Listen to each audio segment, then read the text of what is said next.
professional wrestling fans to the PW Fan. The PW Fan is a pro wrestling podcast created by fans for the fans. And thank you for joining us for episode 58. I'm your host, the grumpy old school wrestling fan, collector, barber, and musician, the guy with too many titles, talk wrestling, Tim Gilbert. And I'm your host, the architect of pro wrestling podcast, Funko Pop collector, Steelers fan who just got their asses whooped by the Eagles this weekend. Andy. I'm also your host, the No Sun Wrestling Indie fan and Eagles fan, Jeremy. Well, it was the boys. Let me tell you, it was the Battle of Pennsylvania, and the other team won by quite a bit. We got our asses whipped. I'm not gonna lie, I saw that one coming. As a Steelers fan, it hurts. Yeah, Eagles are undefeated. Yeah, we're just gonna keep hanging in there. Now, if you're not a football fan and you're here for professional wrestling, today in this episode we will be discussing Bray Wyatt, the MJF interview, a fun Bloodline segment that had us all laughing, and not just us, I'm sure everybody that watches wrestling, and more. Hey, before we get started today, please head over to youtube.com and search the PW Fan, where you're going to find all of the episodes that we've ever put out. Please like and subscribe. Getting us to 100 subscribers will help us get an official URL. We appreciate that. And we got merch still on ProWrestlingTees.com. 3 designs up there. Year 1 and 2 pocket logo tees and our basic front logo tee. And obviously, if you got social media, you can just search us on pretty much any platform by looking up at the PW Fan. And hey, follow us. We're pretty interactive. We'd love to talk to you. And speaking of that, I want to do a special shout out this week to a listener, a friend, a special gentleman named Chris Wren. Chris is a guy who reached out personally to us and told us he was a listener of the show. He was actually one of the first people that wrote us a very nice, heartfelt message. And this week, he had a tragedy in his family. He lost his... Yeah. Chris lost his father this week, so we just wanted to send our, love towards him, and hope he's doing all right. And glad we can, put out some form of entertainment to take his mind off of it. Chris, the fact that you would personally reach out and let us know about what was going on means a lot to all three of us. We were very touched. We make this show for fun, but we forget sometimes that people do listen to all these episodes, and they really have some sort of connection with us. So thank you so much. And today we're going to hopefully get you some good laughs. We just wanted you to know that we were thinking of you. Well, I'm going to start kind of transitioning over here. Andy, there was pretty good week in wrestling, a lot of news, among other things. And at the end of the show, stick around. Like always, like our new thing that we've been doing the last 5 weeks, I'll be talking about our classic show of the week. Going to be a good one. I hope you all did your homework and watched the one from last week. If not, the teacher's going to be mad. But, all right, Andy, I'm going to pass it over to you. Let you do your thing, buddy. All right. Start off with Raw, like always. This past week, it opened with a segment of the Judgment Day and the OC. A couple of funny back and forths. Well, not so funny at first. Dominic got almost booed out the building by saying that he was this generation's Eddie Guerrero. And then he had said, actually, Eddie Guerrero was his generation's Dominic Mysterio. So that put a little heat on him, of course. When the OC came out, AJ said, no, actually, you're this generation's James Ellsworth. So, if you don't know who he is, you're not missing much. But that was a weird time. Yeah, that was a very weird time. Yeah, I remember when AJ actually had a title match against him. Yeah. With there was also someone named Dean Ambrose involved in that. Yes, there was a John Moxley, Dean Ambrose involved in that. Wait, there was a fun little. Wait a second. How come you brought up John Moxley and Dean Ambrose at the same time? I don't understand. They're two different people. two different. You're right. I was about You to got say. me, Tim. You got me. I was about to say. I don't know who Dean Ambrose One's is. portrayed but I as an know- idiot, right? Yeah. One was wearing a gas mask last time we saw him. Dude, the worst. I like when he was running on the hamster wheel and he was about to get the giant shot, like out of a cartoon, when the needle was like gigantic. Terrible. So during the Judgment Day OC segment, Finn Balor, talked about that he's the one that actually created the club, and every member that has come, or everyone that's come, into the group since then is riding on, on his coattails or riding on what he created. So that involves not just the people that are in WWE. Clearly, involves people like the Bucks and Kenny Omega. This led to a match though with Machine Gun Carl Anderson versus Finn Balor, and it was actually a pretty good match. I don't think we've ever really seen them, at least definitely not in WWE, against one another. But it was a really good match, I thought. Balor ended up winning though in the end. And a quick thing on Carl Anderson. So I guess because we talked about last time about his New Japan title. Yep. And he got They booked said for if he Crown Jewel. doesn't compete, because I think it's at the same time as Crown Jewel or the day before, that they're going to take it from him. Yeah. So much for I guess WWE working with another promotion. Oh, Trips is on TV right now. Coming out there, Tell him no. stopping Brock and Bobby from going at one another. Anyway, we had a match between Johnny Gargano versus Baron Corbin. I guess JBL is sticking around a little more to be Baron Corbin's manager. He cut Tim a had hell of mentioned a last week. He cut a hell of a Who, promo. JBL? Yeah. On Dolph Well, it's funny. and Yeah. and just the And roster Gargano? in general. Oh, yeah. Well, it's funny that because last week you were talking about his pants, and this week Johnny Gargano calls them MC Hammer pants. Well, we weren't the only one So, that yeah. noticed those pants, let me tell you. No, apparently not. It was Apparently everywhere. not. So, yeah, I mean, Johnny Gargano lost the match, but it wasn't like a clean win. So, Baron Corbin still looked fine, and so did Johnny Gargano. Johnny Gargano had a couple of funny spots, which, I didn't think anyone was really allowed to touch JBL's hat, but Johnny Gargano was putting that shit on and dancing around on top of the announcing table. The main event, though, was Bayley versus Bianca Belair. And during the match, we had the return of Nikki Cross. No more Nikki ASH. Triple H said, basically, hey, remember that gimmick that you and me worked on together? Let's bring that back. So, I'm a much bigger fan of this gimmick than the last one. She actually opened up the show tonight. Kind What of. do you mean? You're not? When she was in the... What was that group with the weird music? I forget it every single time, man. I know. Yeah. I can never remember the Nikki name. It was something Cross like and- it wasn't Insanity, but it was like something like that. Sanity. It was called Sanity. Sanity. It was sanity. But I know somebody's listening right now yelling in their car like Sanity. But yeah, she's definitely more. I don't know what the right way to say this is. She had like She's more makeup fun to watch, that's for sure. No, I don't mean like her wrestling. I mean like the character. Oh. Like she was like all. She had lipstick on and stuff. Oh, you where- mean it's not exactly back to her gimmick? It's not like when she like looked like a wet troll coming up from like underneath the rig. Like, she had, like, Yeah. like it's wet the main hair. roster version of it, Right. basically. It's the USA Network version. Yeah. They have to. It's not the Performance Center version. It's a little bit more mature. Yeah.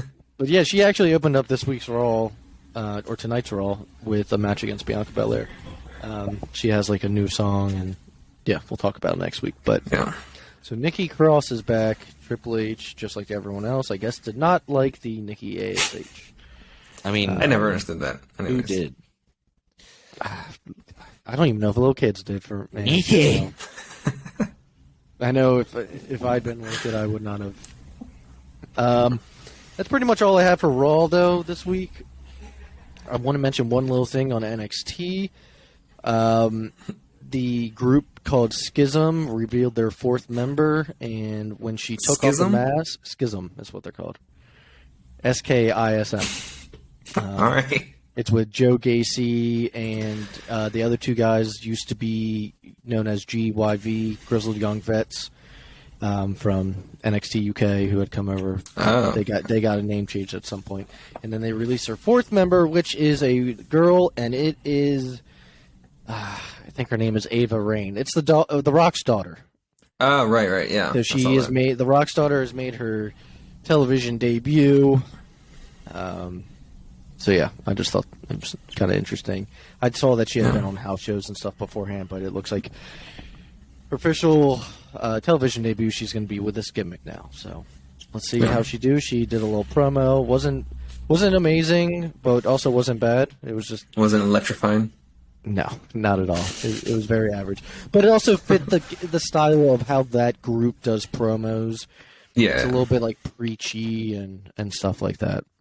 But we'll just have to see. She's got some big shoes to fill, but if she can, make her own way, that'll be even better for her. Yeah. The Pebble. Dynamite this week. Oh, God, Jesus Christ, please no. The Rock, and then you got the Pebble. That's how Vince would sell it. Like, God damn, I love it. Well, let's talk about Dynamite. We had an entertaining interview with Renee Paquette and MJF. Probably the best GIF came out of this. What was the GIF that came out of this? Well, it wasn't MJF, because they would cut the little segment where he was like about gargling piss. Okay, yeah. So during the interview, she mentions Jon Moxley, who most people know is her husband. Shoot, husband, basically. And he's basically like, "Oh, you want to talk about this guy?" And then he starts doing the Jon Moxley walk. And he's like, "What does he say?" He's like, "I'm gonna break your bones, man. I'm gonna make it's you like drink your blood or something. I'm gonna drink your blood. I'm gonna gargle your piss." Yeah. And then he said something like, "With all due respect, Renee," and then he ended up insulting Moxley, and then she's like, "You can't say with all due respect and then insult." And he's like, "With all due respect, Renee, shut your mouth." Which dude, is so good. It's great. It's a line. It's a segment stolen from The Office. I caught it right away, but just because I'm like a weirdo who's watched that show like 1,000 times, but it's a great reference. Which one? Yeah, it's something that Michael Scott he keeps saying with all due respect, and one of the characters is like, "Oh yeah, you can't just keep saying with all due respect and then say something insulting afterwards." And then he's like, "With all due respect." It's a great segment. Yeah.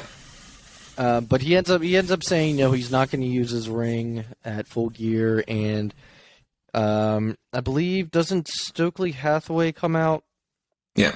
And he basically tells him, don't touch Moxley, don't touch Penta, because they're going to have a match later tonight, and he wants them to be 100%. But we'll get to what happens later. We had a match, Bryan Danielson versus Sammy Guevara. Winner was Bryan Danielson. What you guys think of the match?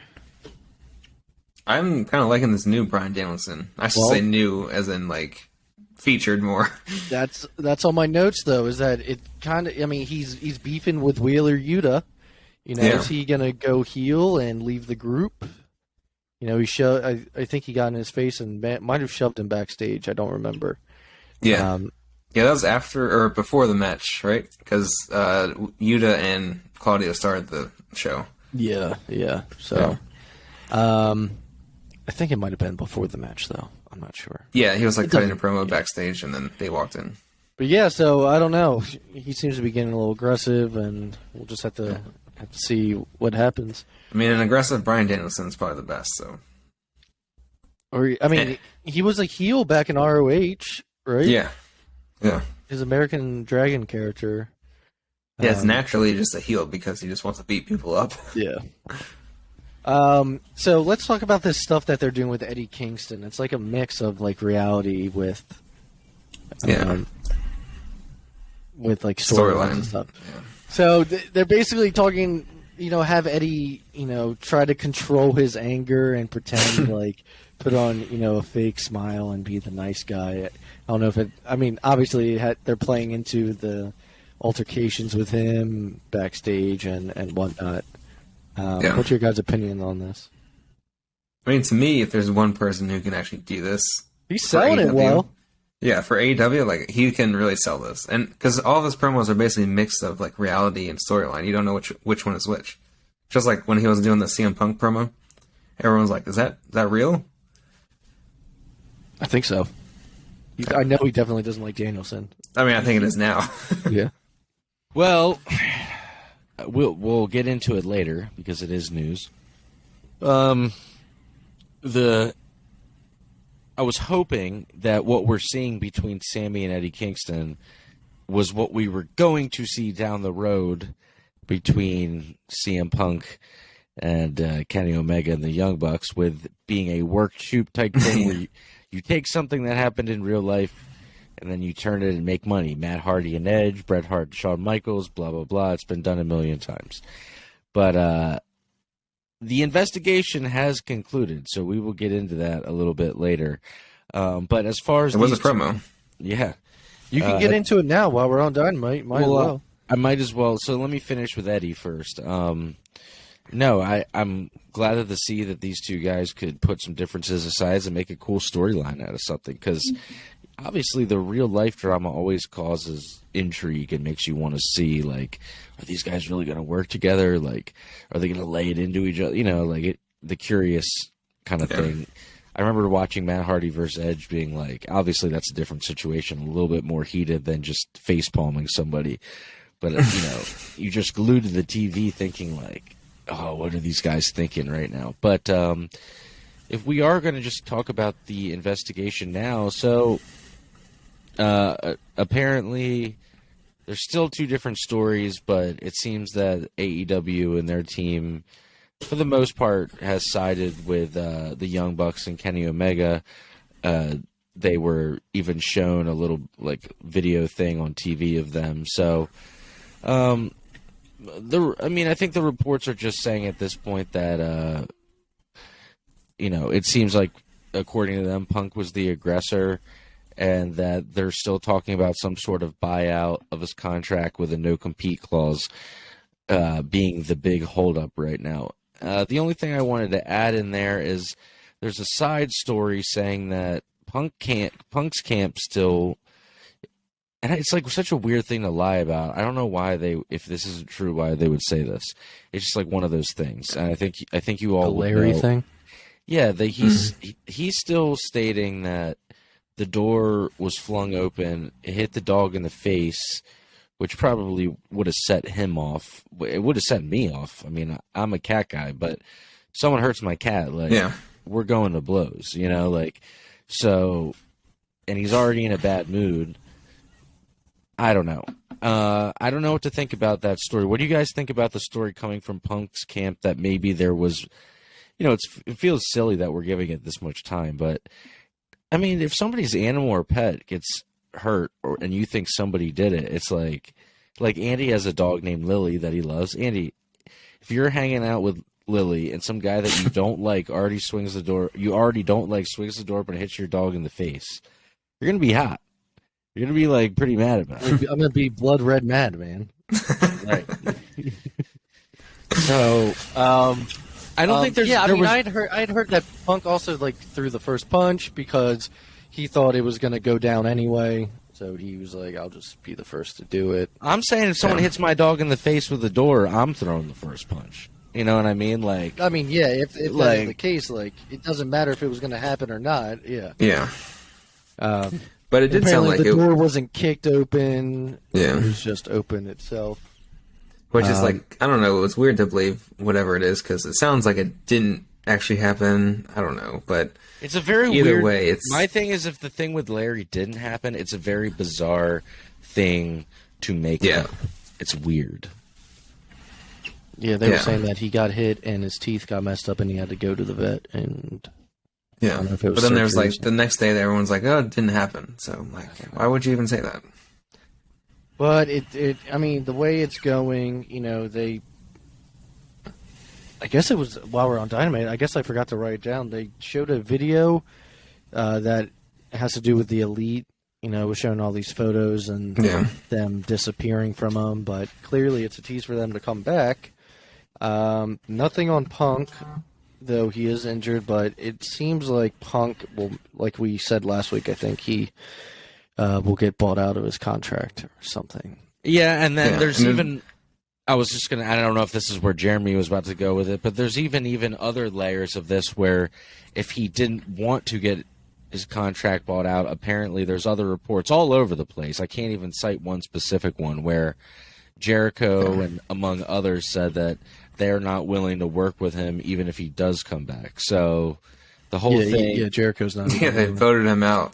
He's like voted off the island even if he wanted to come back.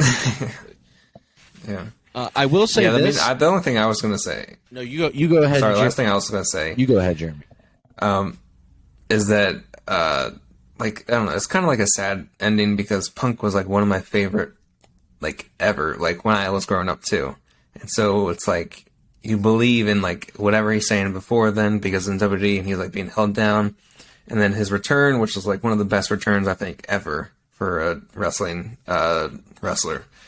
Yeah, it's just like a weird ending now because you're like, oh, I mean, he was a great wrestler, he still is, but then like, the rest of it, I don't even know how to even talk about that. Now, let me hit you with a little bit of a different perspective, and I was feeling very much like you. I was like, this sucks. What a waste. And I agree, and I mean, I still think to a huge degree the whole thing was a huge waste, but, and I can't take credit for this. This is from Brian Last. I don't know if you guys heard this, but he was talking about it, and he was telling Jim Cornette on his show, he said, if you think about it, he came into Chicago did the first dance with the same arena where Michael Jordan did the last dance. He comes in, he's the biggest return of wrestling of all time. Basically has a perfect year of wrestling. Like every single match that he had, for the most part, was like pretty fucking good, even the ones where he got hurt during them. And then on his last night, a year later, in the same arena, he told off a bunch of dudes and basically told them all to go fuck themselves and then rolled out. Like, that's the most CM Punk thing that you could possibly do. Like, it is like, if you think about it from that perspective, it's like, it's kind of funny. That is true, yeah. Yeah. But it does suck. It just, the only reason I'm saying that is basically to ease the blow of the fact that we were supposed to get all these good fantasy matches that we dreamed about for years, Kenny Omega and CM Punk, any interaction between those guys, because that was the thing, the Bullet Club and like all that stuff got big after Punk was gone. So it was this weird era of like the what if, like wouldn't this be cool if Punk came back and what if Punk was in the Bullet Club? That was like a thing for a while. They even asked him, and he was like, kind of laughed it off. But, this is kind of where we're at now. So it sucks, but, I mean, he came in, he made an impact, did his CM Punk thing. He main evented everything, basically. Yeah. And then at the end, told a bunch of dudes that he didn't like, that he thought they were a bunch of, like, idiots, basically, and then rolled out. Like, it's like... Yeah, that is a very Punk thing to do. It's like it almost like makes too good of sense. It's like, oh, of course, this is like how it would go. Like. Right. Are you guys watching Raw? Sorry, I am, and I'm looking at. Do you Rollins' know anything hair. about Seth Rollins? Yeah, his hair is blonde. His hair is blonde again, ish, half. I did see that Triple H, probably still hates Punk, but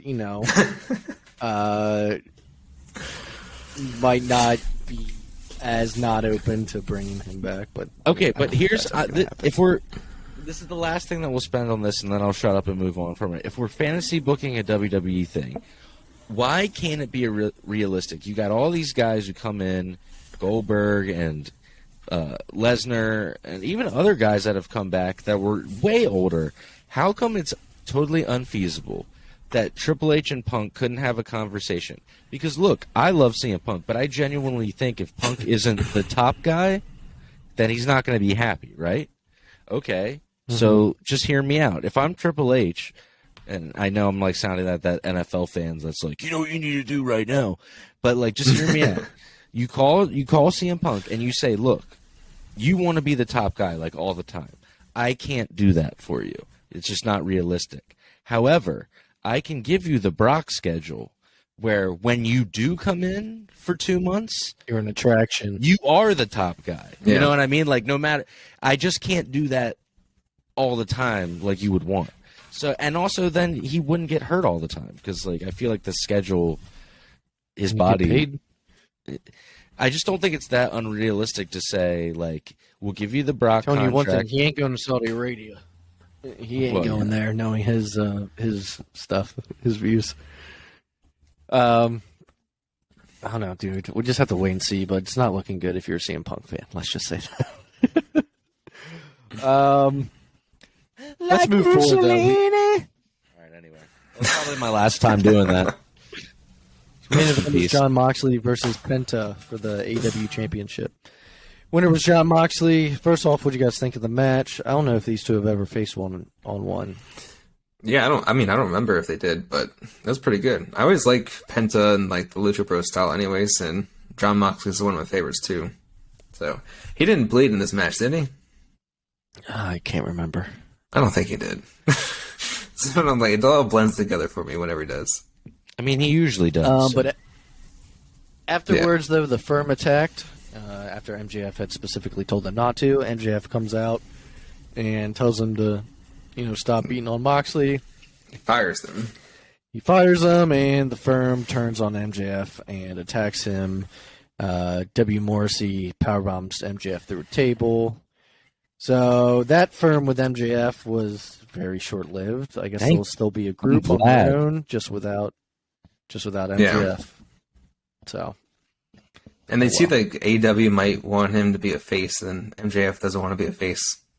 I mean, he basically is, but He kind of does that thing, like the heel thing, where he's like calling himself the devil, and you cheer him because he's bad. well, yeah, I mean, that's the stone. I mean, Also, Tony- I think all these people waited for when people say, oh, so-and-so is going to be the next Stone Cold.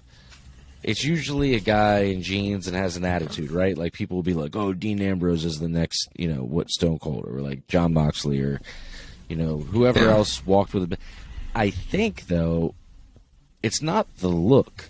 It's where you're a bad guy, but you're so bad that you're cool. I mean, that's basically what happened with Stone Cold. It's he was giving all the good guy wrestlers the finger and, like, telling them to F off, and like the fans were basically like, this guy's great, like he's hilarious, he's awesome. So then they were like, I'm gonna root for the bad guy. And I think that's MJF has that quality about him.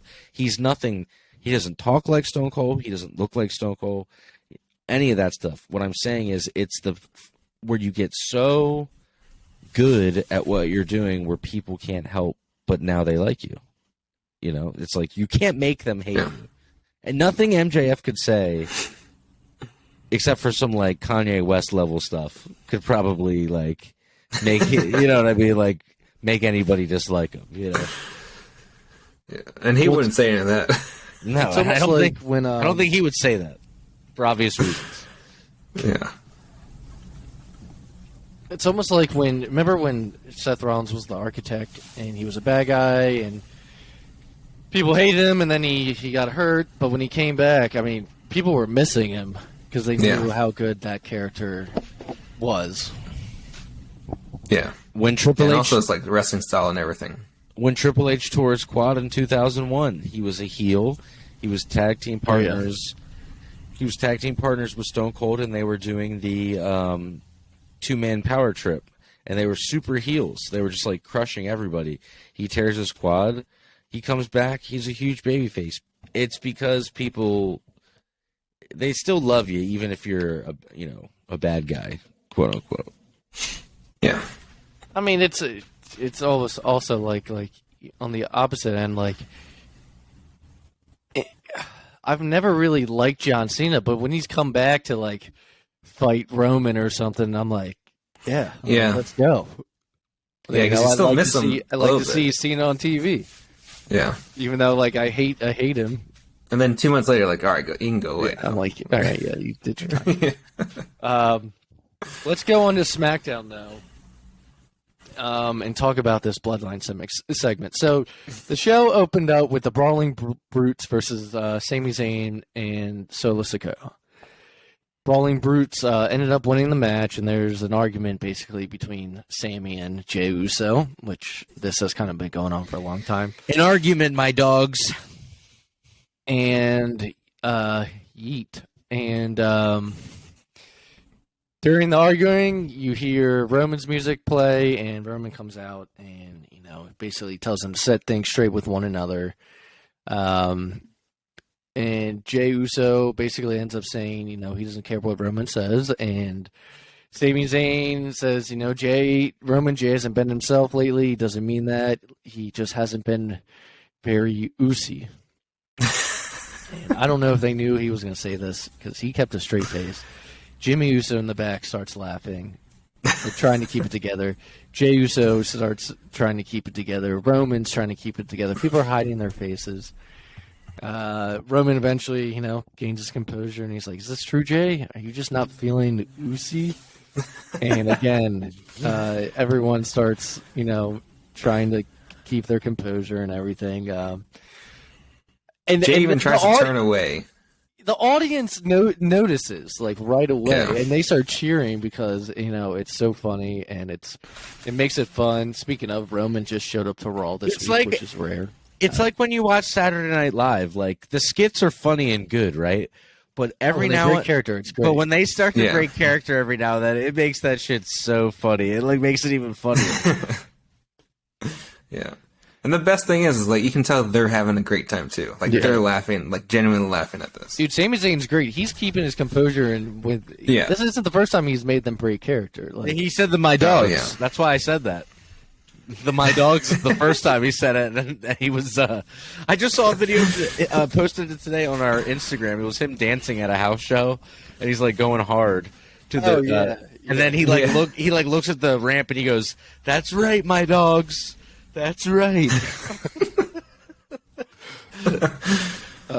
And Roman also tells Jey, if you don't, get it together, I'm going to take that honorary off of Sami's shirt. He's like, we're going to change his name to Sami Uso. And Sami's like, I'm down with that.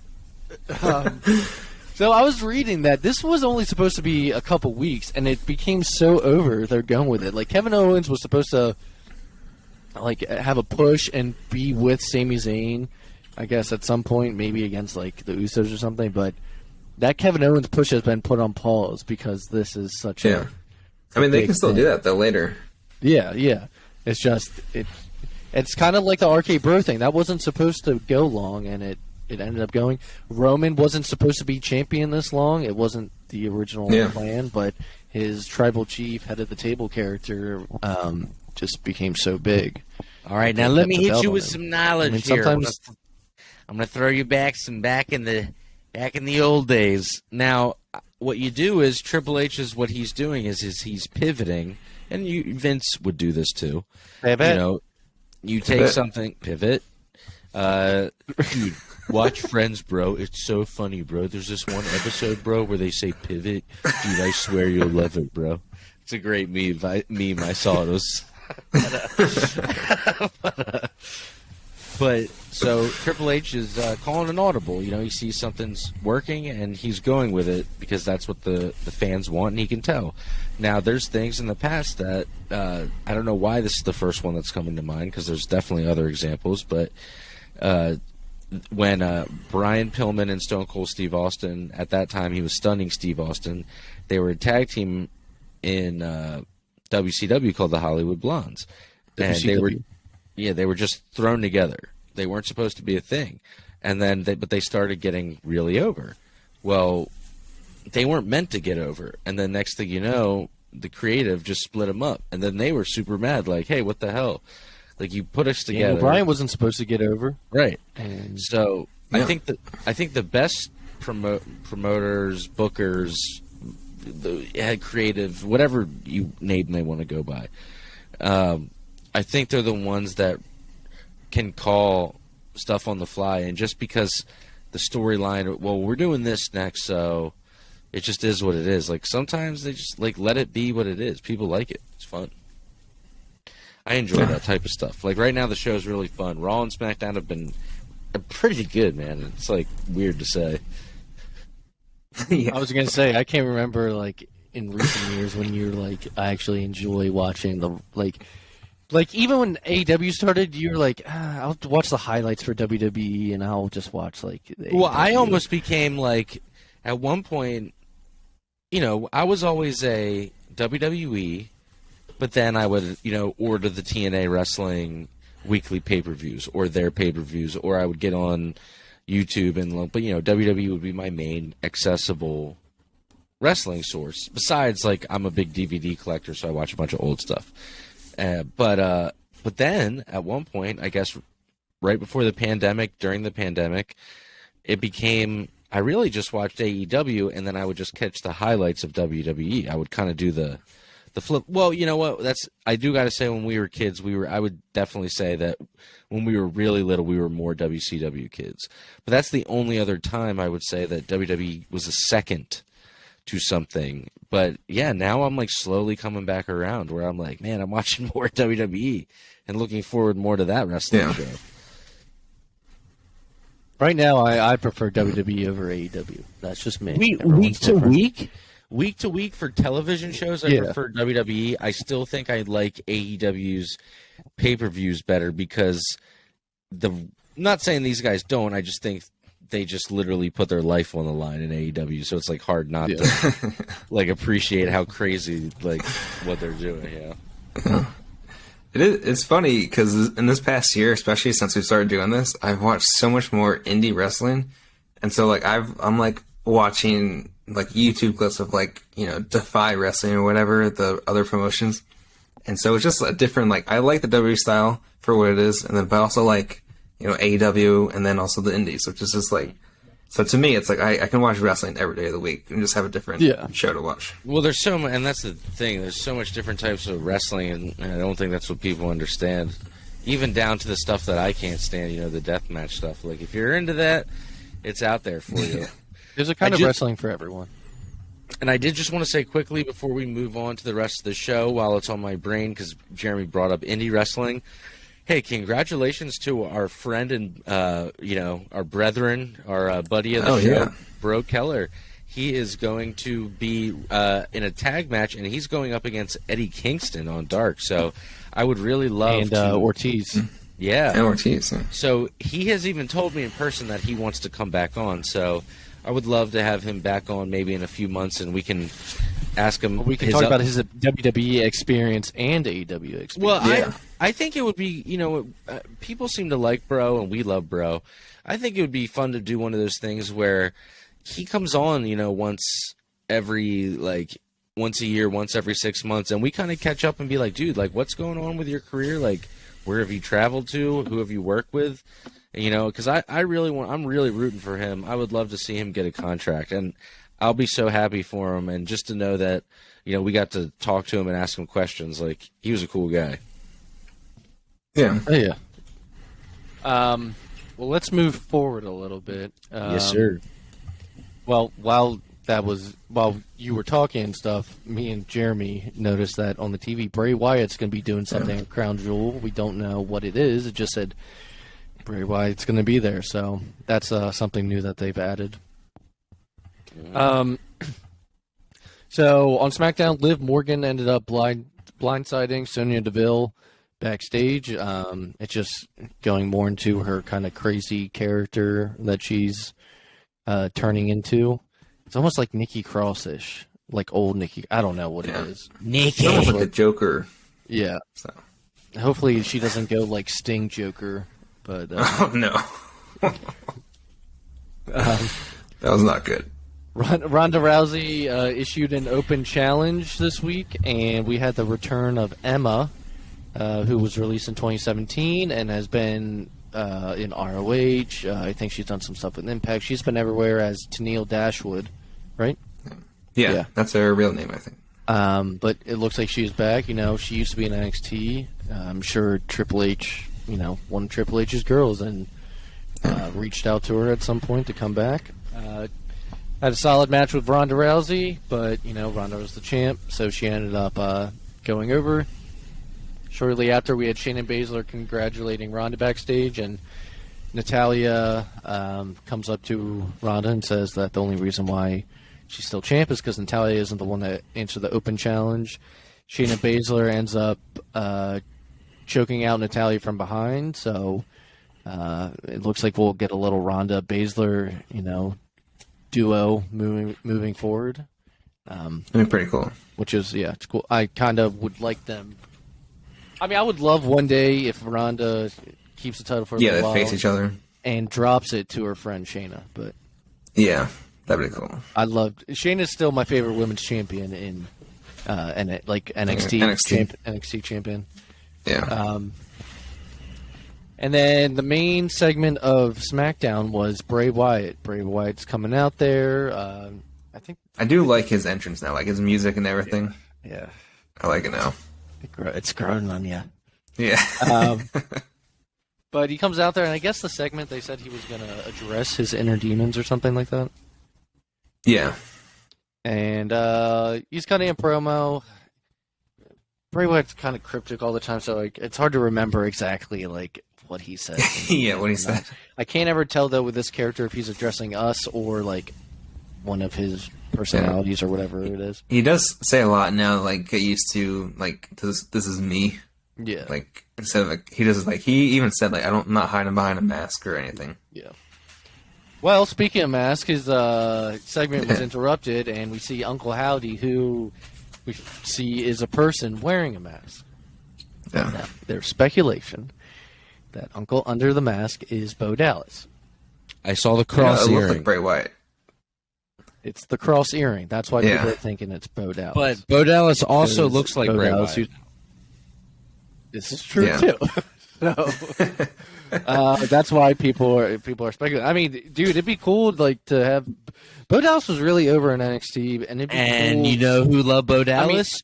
Triple H. Triple H. It'd be cool to see though Bo Dallas be a part of this Wyatt group. He was in such a jobber. I want to say jobber group. Basically, yeah. Yeah, it was. I even forget what they were called now. It was horrible. And then towards the end, he had the Outcast. It was like the Outcast or something like that. The Outcast. It was Outcast, but then afterwards, it was the B Team. But the B Team was his last group. And which they were over for a minute. Yeah. Can you imagine Vince is like, you guys are all going to be in a group called the B Team because you're the one nobody cares about.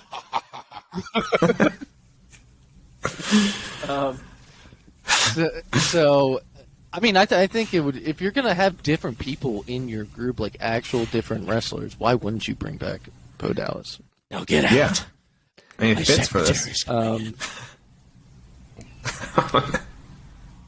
That wraps up SmackDown. Send up the paralegal. Next to the Bloodline stuff, to me, the Bray Wyatt stuff is just as well put together and well booked week to week. We're getting bits and pieces, and until it's a full picture, I don't see this going on forever this way. Yeah. But eventually, I'm not even mad that it's the main event and he's a promo. I think 2 weeks in a row it's been. Yeah, that's how good he is. Yeah. Well, I almost didn't write anything down for Rampage this week, guys. You had to write down the first one that you wrote down. Yeah, because I almost forgot about it, dude. I forget Rampage is a show sometimes. I know. This week, you had Keith Lee basically have the quickest match in history, I think, on AEW. And there's a video Acclaim comes out. They say they're not doing a rap. Swerve Strickland shows up on the screen, and something weird's going on with Billy Gunn. He's tied up, but there's so many memes came out of it. Hold on, I'm just looking at AEW's YouTube channel. And what they posted for the title that they posted for this clip is called "Will Daddy Ass Ever Scissor Again After He Was Abducted?" It was a Heidenreich scene. I don't want. We should cut out that word. It was a Heidenreich backstage scene. Put in like just put in like a bleep noise, Jeremy. It was weird. There's pictures. There's like stills of Swerve up against Billy from behind, and like people are making memes now. Yeah. Will Daddy Ass ever scissor again?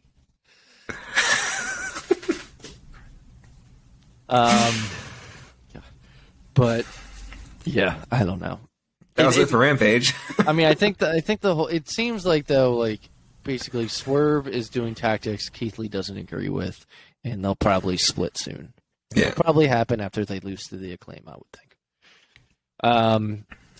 Then finally, Matt Taven, if you care, made his debut on AEW against Wardlow. I don't know. Hail Taven? Sometimes the matches are predictable on like the winner, so it's like Yeah, people less invested. I mean, who would think that Wardlow would lose? Like, so he ended up powerbombing Matt Taven a bunch of times and ended up retaining his TNT championship. And then Brian Cage and people came out and fought off Samoa Joe and Wardlow, and I feel like there was a third guy. I don't fucking know. Maybe not.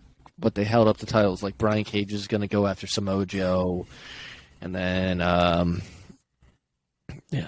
it's not memorable, man. I'm sorry. I don't know why, but for some reason, it's because of the dark side of the ring. Anytime someone brings up Brian Cage, and in the end, what he said was nice, but like, he's always like, Canyon came up to me and he said, "Hey kid, I just want you to know I'm gay." And I said, "Dang!" In my head, I said, "Canyon's gay? That sucks." And then I realized it doesn't matter. Could have taken that part out when he was telling the story. Anytime I think of Brian Cage, that's what I think. Damn, that sucks.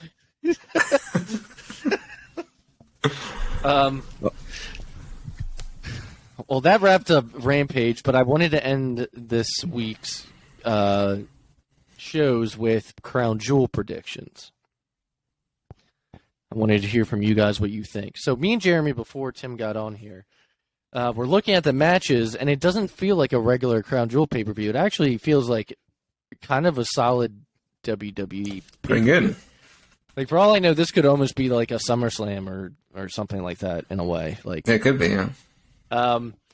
So it hasn't been announced yet, but it's a possibility based on how things have been going. Seth Rollins versus Elias versus Mustafa Ali versus Matt Riddle for the United States Championship. If that were to happen, I mean, I'm saying Seth retains, but... I mean, obviously Elias, right? Right. Because WWE stands for. Yeah. How about you, Tim? Yeah, Seth Rollins. Seth Rollins. 100%. All right, we got the OC versus the Judgment Day. This is a kind of a tough one. I'm going with... I feel like... I want OC to win, so I'm just going to go with OC. Yeah. I'm going to go Judgment Day, because I feel like it's going to go multiple pay-per-views. Yeah, Judgment Day, I think it's going to go longer. I think they're going to keep building Dominique as a heel. Even though Carl Anderson and Luke Gallows just came back, you think they're going to end up losing? And Carl just lost to Finn Balor. Well, if you tell him, hey, we'll on Raw for the next 3 weeks, you're going to beat the hell out of him every night. And AJ lost to Dominic Mysterio the week before. Come on. This is this is Triple H booking now, so I don't know. All right. Brock Lesnar versus Bobby Lashley. I mean, Brock, there's no title. Yeah. So why would he lose? Whoever the Prince wants to win. And Brock's not. Yeah. All right. Braun Strowman versus Omos. I don't care about this match at all. I hate this kind of thing, but... I mean, Braun Strowman, because he returned, I guess? I'm not finished with you. Braun Strowman also does not have the same impact as he did like when he was like red hot before. No. So he comes out and everyone's like, who do you got? Only little kids like Braun Strowman, in my mind. I distinctly when Braun first came out, like God, so long ago now, we would laugh so hard. Black Sheep. Yeah, because Oh yeah. he was like killing people, and like there's an old clip of him like throwing Roman Reigns from a stretcher like off of like in a parking garage. with you. Yeah, and then he even after he does that. No, wait, what he does is he like beats Roman up. They put him in the ambulance. And then, like, he's, like, going away to the hospital, and then, like, the door swings open. He's like, I'm not finished with you. And then, like, takes him back out and starts, like, and, dude, we were literally crying from laughing so hard when we, like, threw him off the edge of the fucking parking garage. But you know what the funniest part of that is? It's like the crowd was cheering him the entire time because that's when everyone hated Roman. Yeah, oh, yeah. There was just a commercial that was showing Uncle Howdy, and it said, "Who is Uncle Howdy?" and then it said Smackdown. So maybe we find out this coming Friday who Uncle Howdy is. Probably not, though. Maybe just his character. We'll find out. Another cryptic promo. Well, I haven't seen anything on what the scan thing, the barcode thing was. QR this code? week. Yeah, I didn't see what it was from SmackDown. Chup. So Tim, who do you have, Braun Strowman or Omos? Braun. Drew McIntyre and Karrion Kross steel cage match. I feel like Drew, because he needs a win. Drew lost the strap match. So Yeah. I'm going with Drew. And also he this lost to one. Roman before that. And he lost to Drew Roman. needs to win and take his title home to the Shire. The Usos versus the Brawling Brutes, Undisputed Tag Team Championship. Usos. I mean, yeah, it was. Usos. Bayley versus Bianca Belair, last women's standing match. This is probably the only one I could see a change in titles, but I'm still going Belair. Because Bayley lost the ladder match at Extreme Rules. Yeah. Yeah, this is a I'm hard going one. Bayley. I'm going Bailey too. Ding dong. Ding dong. And then finally, Roman Reigns versus Logan Paul. Logan Paul. Logan Paul is defeating Roman Reigns and breaking the streak. Breaking the internet is what he would do. Yeah. I'll say Roman. You remember when Roman was God's champion? I like to throw that out there every now and then. He still is. Yeah, but do you remember when Finn Balor was the demon and then the rope broke and then Roman looked up to God? We don't talk about that. We don't talk about Yeah. that. I like So to- God is a heel. I like to just bring that up every now and then. Yeah. Logan's brother, Jake Paul, beat Anderson Silva this weekend in boxing. Crazy. Yeah, he beat a retired A decision. MMA fighter. I mean, yeah, he Yeah, beat the hell in a out of a boxing match. 60-year-old man in a boxing match. But that wraps up the show. Next week we will talk about, we'll actually cover Crown Jewel, and what is leading up to it. But Tim, take us out with your match pay-per-view of the week that you do. Classic Show of the Week is brought to you by That's what it is. Ryan Alvarez. No Figure way. 4 Online.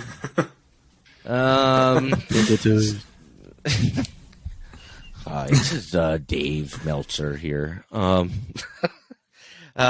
me see. What do we got? So classic They're doing show. video now. They are. I see Uncle Dave. Uncle Dave's on video now. And now you can see Brian's expression when Dave interrupts it. Let's see. So classic show of the week is In Your House 16 Canadian Stampede. Now, if you're a day one listener, you might have heard me talk about this show before, but the reason alone why we were talking about this match is the main event, which is the Hart Foundation. Hart Foundation being Bret Hart, Brian Pillman, the British Bulldog, Jim Neidhart, and Owen Hart up against Ken Shamrock, Goldust, the Legion of Doom, Hawk and Animal, and Stone Cold Steve Austin, but he's not a babyface yet. He's still on the edge, and they're in Canada, so he's very much a heel. The reason why I picked this show is during the main event, when you're watching your homework this week, when you go to watch this main event, the cameras are literally shaking because of how insane the fans are going in the building. The fans are going so hard that the rafters in the whole building are shaking, and you can see it during the match, and it really just adds to the intensity of the atmosphere. So, really fun old school wrestling match, especially, there's a lot of people out there that like kind of the new generation Hart people. Well, go back and watch some of the original guys, Brett, Pillman, Bulldog. Duke for Stu. And make sure that you go back and you watch this pay-per-view for Stu. Stretch him out. Show everybody why Canadian Stampede is one of the best pay-per-views of all time. All right, and thank you so much for joining us for episode 58. All my Funko Pops, you guys. Oh, and Andy still collects Funko Pops at the 410 Fan Bros. He still does that. Post a new pic today. On Instagram. Give me some light. Come on, get this man some social media love, all right? That's how we all value each other now. Dude, I only have a couple pics left from my collection. Eventually, I'm going to stop posting because I'm going to run out of Funko Pops. All 289 are going to be posted. He's running out of Funkos. He's going to switch over to TikTok and start making TikTok Funko videos. I think I just gave you an idea, buddy. Well, we love you all. Thank you all so much for being weekly listeners. And we will see you next week for another episode. Have a great week. Bye-bye, everybody.